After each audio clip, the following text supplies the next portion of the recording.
Hello, I'm Pastor Horace Douty in Lexington, Virginia, and each Sunday I bring you a meditation from the Bible by way of YouTube, and I encourage you, go to Google YouTube, Horace Douty YouTube, and then click on like and click on subscribe, and then click on the little bell icon, which will notify you when these meditations are up.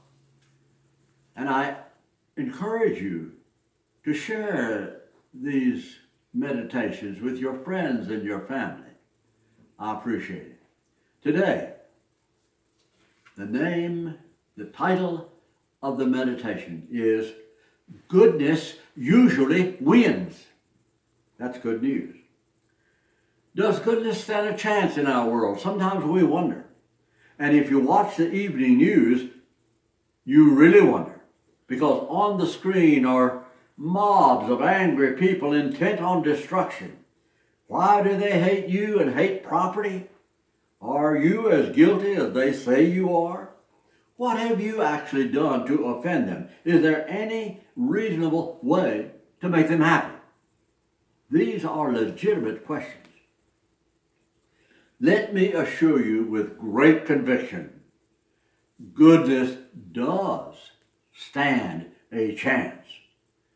Goodness can win when all odds suggest otherwise. Many years ago, on an awful Friday afternoon, a mob demanded death for a good man. Most of them did not know Jesus. They had no reason whatever to hate him. But trained agitators had churned that crowd in Jerusalem into a hate-filled mob. They cheered as they watched Jesus die in agony. Most people assumed that that's the way it should be. He was evil. He lost. But he did not lose. The mob had their way, but they did not win. Watch what happened. A few frightened followers eventually became brave enough to speak out. A new religion emerged and spread, and their motto was, love one another.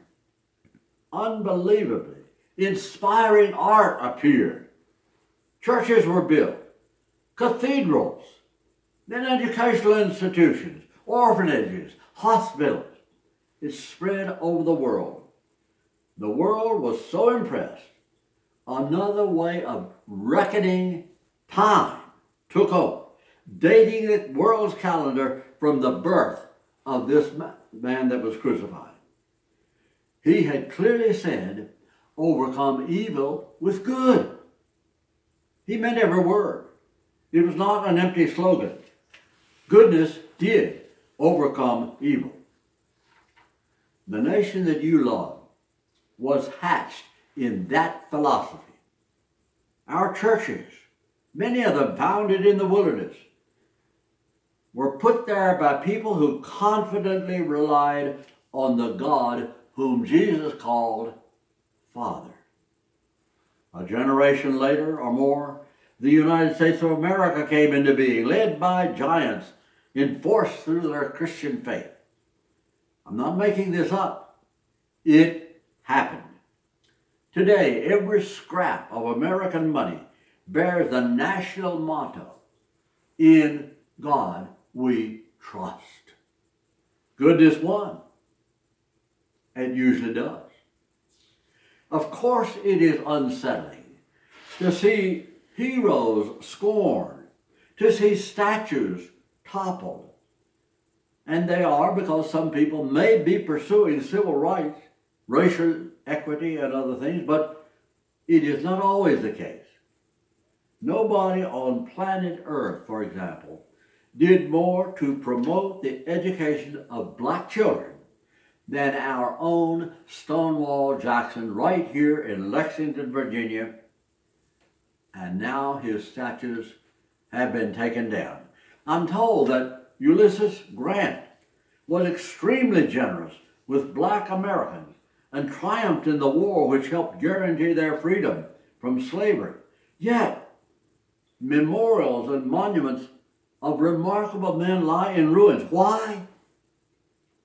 I don't know, but I do suspect that agitators are at work, at least in some of the cases, just as they were in Jerusalem in Jesus' day.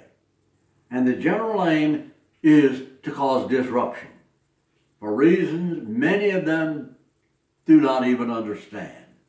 Except for looters, they want free stuff. We understand that. Others say they are motivated politically, which is far more complicated. Social unrest can be good. However, it can also be evil.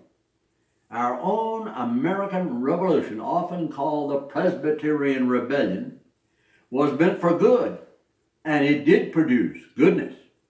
It began a country built on liberty and justice, which eventually flourished beyond all our wildest dreams. But success always produces backlash. Some people are jealous.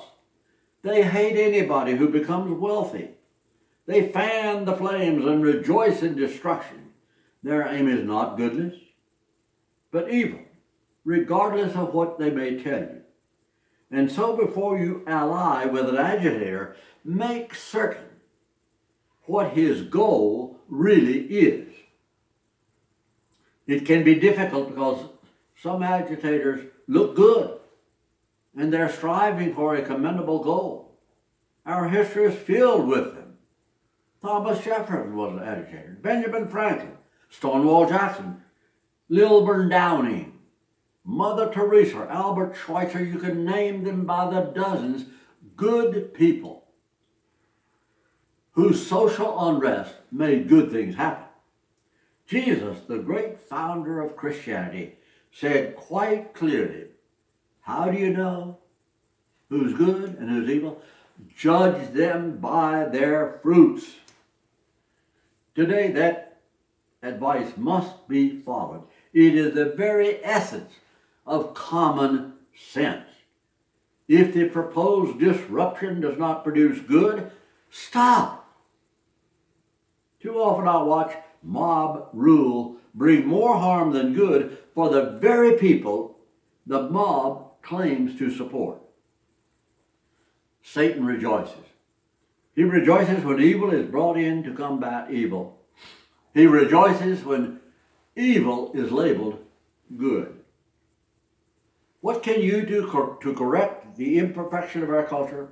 You can use your brain, your intelligence.